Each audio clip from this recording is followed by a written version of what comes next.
Hello class. अब तक हम लोग जनरल एग्जामिनेशन चैप्टर देखा है दोस्तों। जनरल एग्जामिनेशन में कौन से पॉइंट आते हैं, जनरल एग्जामिनेशन कैसे कैसे करती है, ये सब चीज़ें हम लोग ने अब तक देखा है दोस्तों। अभी हम लोग इस लेक्चर्स में फिजिकल एग्जामिनेशन चैप्टर देखने वाले हैं दोस्तों। जनरली दोस्तों फिजिकल एग्जामिनेशन में हम लोग पेशेंट का बिल्ड देखते हैं, पेशेंट की बॉडी प्रोपोर्शन कैसी है, पेशेंट थिन है, पेशेंट टॉल है या शॉर्ट है, पेशेंट थिन है या हेवी वेट है, ये सब हम लोग अभी फिजिकल एग्जामिनेशन में देखते हैं दोस्तों। इसी के साथ साथ फिजिकल एग्जामिनेशन में स्पेशल कैरेक्टर्स वगैरह है क्या, इसमें फेशियल एक्सप्रेशंस वगैरह पेशेंट के, मतलब फेस एग्जामिनेशन और स्किन एग्जामिनेशन, पेशेंट के नेल एग्जामिनेशन, पेशेंट की टंग एग्जामिनेशन, पेशेंट के एनी स्पेशल कैरेक्टर्स वगैरह है क्या, ये सब हम लोग देख इसमें फिजिकल एग्जामिनेशन में देखने वाले दोस्तों धीरे धीरे। सबसे पहले हम लोग देखते हैं पेशेंट की फेस एग्जामिनेशन। ठीक है, फेस एग्जामिनेशन में क्या क्या पता चलता है दोस्तों। Face examination any facial expressions, any facial mouth deviations वगैरह है क्या, एनी फेस में स्पेशल कैरेक्टर्स वगैरह है क्या, पेशेंट का फेस का कलर, ये सब हम लोग अभी इसमें फेस में एग्जामिन करना दोस्तों देखते हैं। ठीक है, इसमें क्या होता है फिर face use the information regarding anaemia. Anaemia में क्या होता है दोस्तों, फेशियल एकदम पेशेंट कैसे एकदम पैलर दिखता है। ठीक है, एकदम पैलर दिखता है। कभी कभी पेशेंट की स्वेलिंग वगैरह भी देखते हैं फेशियल पे। ठीक है, बाद में पेशेंट का क्या रहता है हाइपोथायरॉयडिज्म। हाइपोथायरॉयडिज्म में क्या होता है, पेशेंट का फेस एकदम डल दिखता है। ठीक है, बाद में क्या नेफ्रोटिक सिंड्रोम। नेफ्रोटिक सिंड्रोम में कैसा है एकदम दोस्तों ऑर्बिटल स्वेलिंग रहती है। ऑर्बिटल स्वेलिंग से पता चलता है कि पेशेंट नेफ्रोटिक सिंड्रोम का है।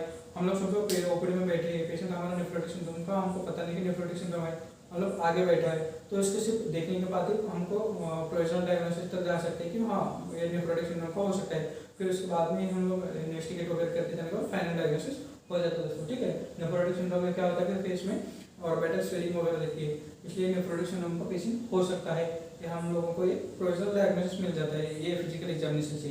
बाद में क्या होता है एक्सप्रेशन ऑफ आइज देखना है। एक्सप्रेशन ऑफ आइज में क्या होता है दोस्तों, जनरली समझो एक्सोप्थैलेमस में क्या होता है, फॉर एग्जांपल एक्सोप्थैलेमस में क्या होता है बल्जिंग ऑफ आइज दिखती है। ठीक है, बल्जिंग ऑफ आइज दिखती है, इसको हम लोगों को बल्जिंग ऑफ आइज देखने के बाद उसको सोच सकते हैं कि हाँ ये एक्सोप्थैलेमस का पेशेंट हो सकता है। ऐसे दोस्तों फेशियल एक्सप्रेशन, इसलिए एक्सप्रेशन ऑफ आइज भी देखते हैं दोस्तों। ठीक है, ये हो गया फेशियल में, फेशियल एग्जामिनेशन में।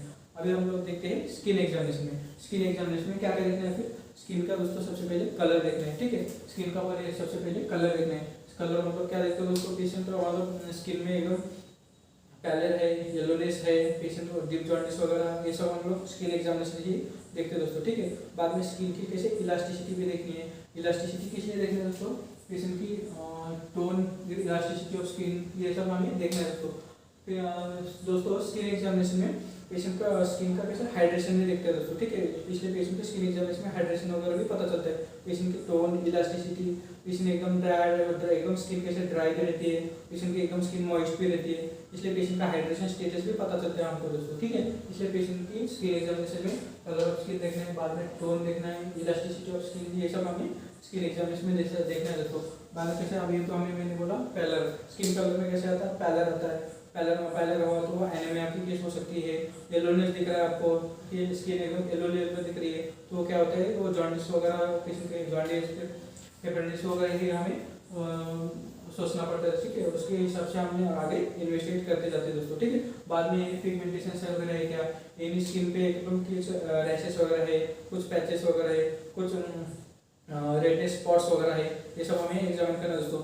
इसलिए स्किन डिसीजेस वगैरह उसमें फिर डिफरेंशिएट होते जाते हैं दोस्तों क्या क्या है उसमें। ठीक है, बाद में पेशेंट के साइनोसिस वगैरह है क्या, साइनोसिस मतलब bluish discolouration of the skin है क्या कुछ एरिया पे, इचिमोसिस वगैरह है क्या, एरिया को समझो इंटरनली हेमोरेज वगैरह स्टार्ट हो गया है, तो एनी डिस्कलरेशन वगैरह स्किन का रेडनेस वगैरह है क्या, ये सब हमें देखना है दोस्तों। ठीक है, इसलिए स्किन में ये सब चीज़ें हमें देखने दोस्तों। सबसे पहले इंपॉर्टेंट आता है कलर आता है, बाद में टोन, बाद में इलास्टिसिटी वगैरह स्किन की चेक करनी है दोस्तों हमें। ठीक है, अभी हम लोग आगे बढ़ते हैं एडिमा। ठीक है, एडिमा की पेशेंट पे किसी पार्ट पे एडिमा वगैरह क्या, एडिमा मतलब क्या होता है दोस्तों, N excessive accommodation of the fluid, excessive accommodation of the fluid within the subcutaneous tissue. ठीक है, excessive accommodation of the fluid मतलब क्या रहता है, ये फ्लूइड मतलब जनरली क्या रहता है, सीरम रहता है। ठीक है, excessive accommodation of the serum.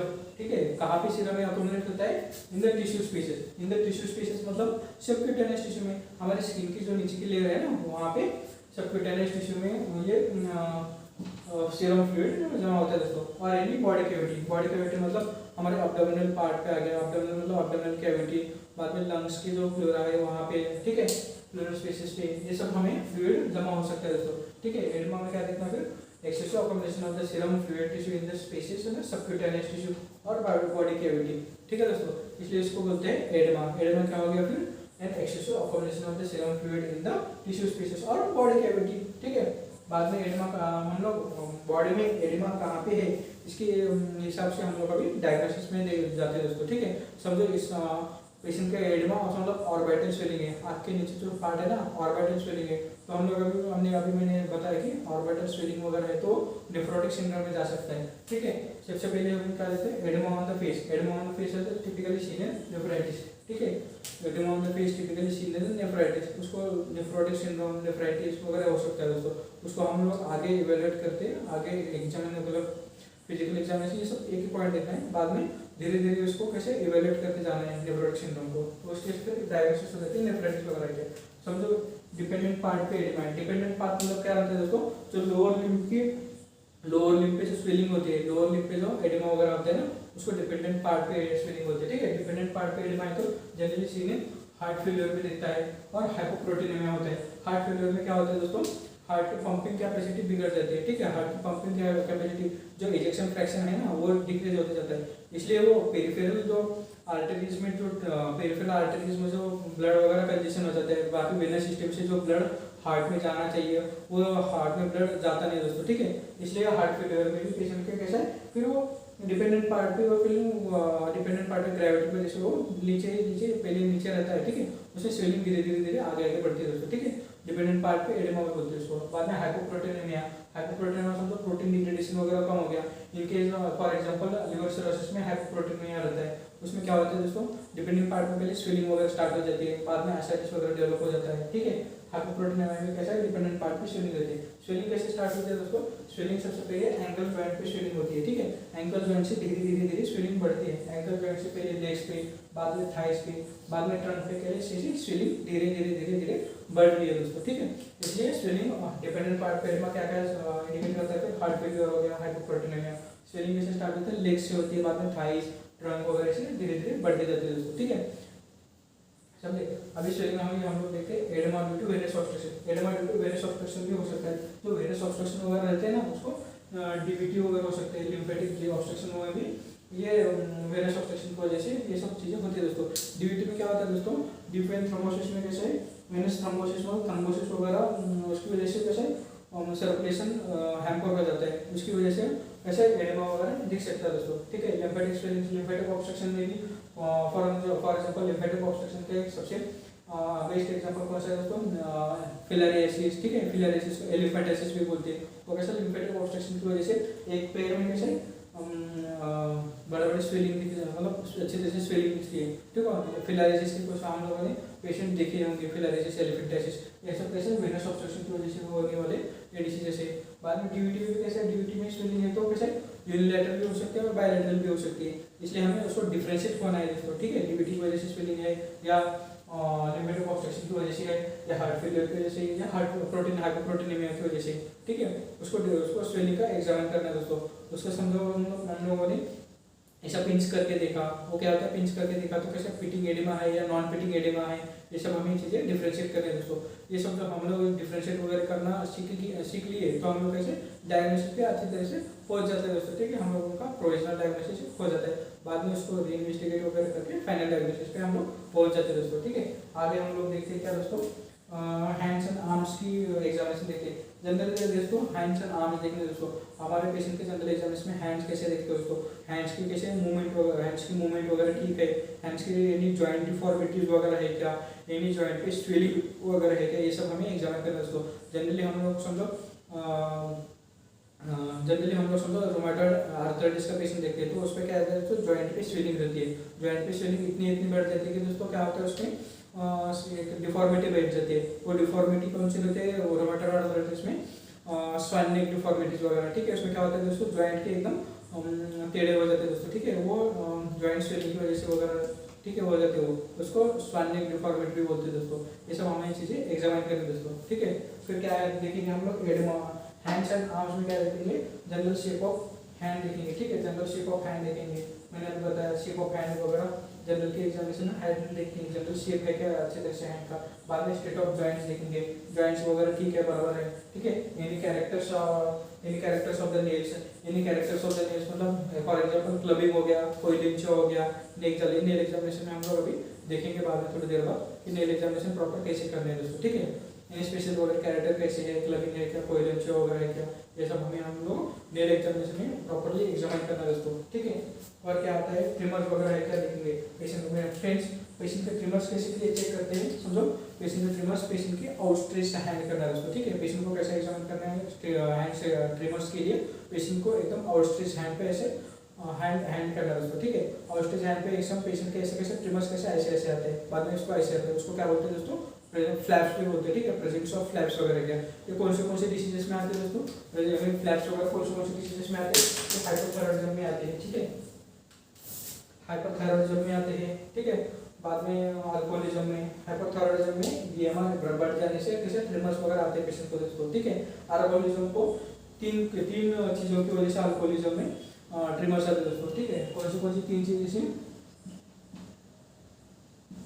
Alcoholism में तीन वजह से पेशेंट को ट्रिमर्स आते हैं दोस्तों, ठीक है। एक हेवी अल्कोहलिक की वजह से, ठीक है। हेवी अल्कोहलिक में क्या होता है दोस्तों, पेशेंट एकदम ज्यादा अल्कोहल लेने से कैसे उसमें ट्रिमर्स दिखाई देते हैं। बाद में पेशेंट के कैसे देखते हो विड्रॉल में, ठीक है। विड्रॉल में पेशेंट के ट्रिमर्स के साथ साथ दूसरे पॉइंट्स भी आते हैं। पेशेंट एकदम राउडी में हो सकता है, पेशेंट विड्रॉल में पता चलता है दोस्तों गड़बड़ वगैरह करता है, ठीक है। पेशेंट विड्रॉल में ट्रिमर्स के साथ साथ दूसरे कुछ और पॉइंट्स भी रहते हैं, उसके एग्जामिन करके वो सब हम लोग पेशेंट विड्रॉल में है या हेवी अल्कोहलिक है ये भी देखते हैं दोस्तों, ठीक है। और पार्शियल और क्या होता है अल्कोहलिक की वजह से हेपेटिक फेलियर में भी देखते हैं दोस्तों, ठीक है। हेपेटिक फेलियर में क्या होता है, हेपेटिक एंसेफेलोपैथी में, तो बोलो मेरे पीछे, हेपेटिक एंसेफेलोपैथी में, ठीक है।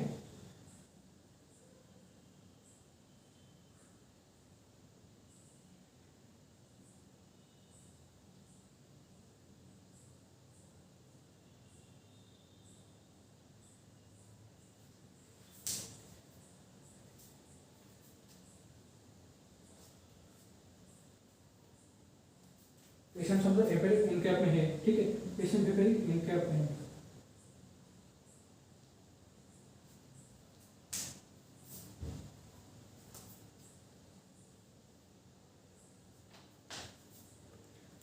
समझो पेशेंट अल्कोहलिक हो गया, अल्कोहलिक हेवी अल्कोहलिक की वजह से पेशेंट विड्रॉल में वगैरह है क्या, बाद में हेपेटिक फेलियर में पेशेंट हेपेटिक इनकैप में वगैरह है क्या, हेपेटिक इनकैप में वगैरह है क्या, ये सब चीजें हम ये लोग होंगे, ठीक है। देखो अल्कोहलिज्म में क्या होता है, हेपेटिक एंसेफेलोपैथी में भी पेशेंट विड्रॉल में हो सकते हैं। हेपेटिक एंसेफेलोपैथी के 5 ग्रेड्स है दोस्तों, ठीक है। हेपेटिक एंसेफेलोपैथी में 5 ग्रेड्स है। पेशेंट की कंडीशन देख के हम लोगों को ग्रेडिंग में उसको डिवाइड करना है दोस्तों। उसके फिर ट्रेमर्स देखने हैं, पेशेंट एकदम डीप ड्राउजी में है क्या, डीप ड्राउजी वगैरह है, तो इसलिए उसको स्टेजेस ऐसे डिवाइड किया दोस्तों। हेपेटिक एंसेफेलोपैथी के 5 स्टेजेस होते हैं दोस्तों, ठीक है। उसके पेशेंट की कंडीशन देख के हम लोगों को किस ग्रेडिंग में पेशेंट देखते हैं वो देखना है दोस्तों। इसलिए हम लोगों को सबसे पहले उसके ट्रिमर्स देखने हैं दोस्तों, ठीक है। ट्रिमर्स वगैरह प्रेजेंट है तो हेपेटिक एंसेफेलोपैथी पे नहीं तो विड्रॉल में, तो अल्कोहलिक हेवी अल्कोहलिक की वजह से भी ये ट्रिमर्स दिखाई देते हैं दोस्तों, ठीक है। बाद में यूरिमिया में भी सेम हो गया, यूरिमिक एंसेफेलोपैथी में भी हमें पेशेंट के ट्रिमर्स देखने मतलब प्रेजेंस ऑफ फ्लैप्स है ये सब ये चेक करना है दोस्तों। बाद में पेशेंट का हेपेटिक फेलियर में अभी लोगों ने ये बताया कि हेपेटिक एंसेफेलोपैथी में ये सब हमें चेक करना है दोस्तों, ठीक है। बाद में पार्किंसनिज्म में क्या होता है, पार्किंसनिज्म में पेशेंट कैसे ट्रिमर्स आते हैं, पेशेंट को कैसे ट्रिमर्स एकदम पेशेंट को एग्जामिन मतलब उसके ग्रेड भी देखा पेशेंट को, देखो दोस्तों उसमें ट्रिमर्स देखते हैं पेशेंट को, ठीक है। पार्किंसनिज्म का पेशेंट और टिपिकल एग्जामिनेशन रहता है वो ट्रिमर्स का, ठीक है। बाद में सेनिलिटी एज रिलेटेड भी पेशेंट को कैसे दोस्तों सेनिलिटी मतलब एज रिलेटेड भी पेशेंट को मतलब ओल्ड एज पेशेंट में भी ये ट्रिमर्स वगैरह दिखाई देते हैं दोस्तों, ठीक है। ये हमें हैंड्स एंड आर्म्स एग्जामिनेशन में देखना है दोस्तों, ठीक है। यानी स्पेशल डिफॉर्मिटीज वगैरह है क्या ये भी देखना है दोस्तों, ठीक है। ये सब हम लोगों ने अभी देखा है। फेशियल एग्जामिनेशन हो गया, स्किन एग्जामिनेशन हो गया, एडिमा देखा, अभी हैंड्स एंड आर्म्स में क्या देखना है दोस्तों ये भी देखे दोस्तों, ठीक है।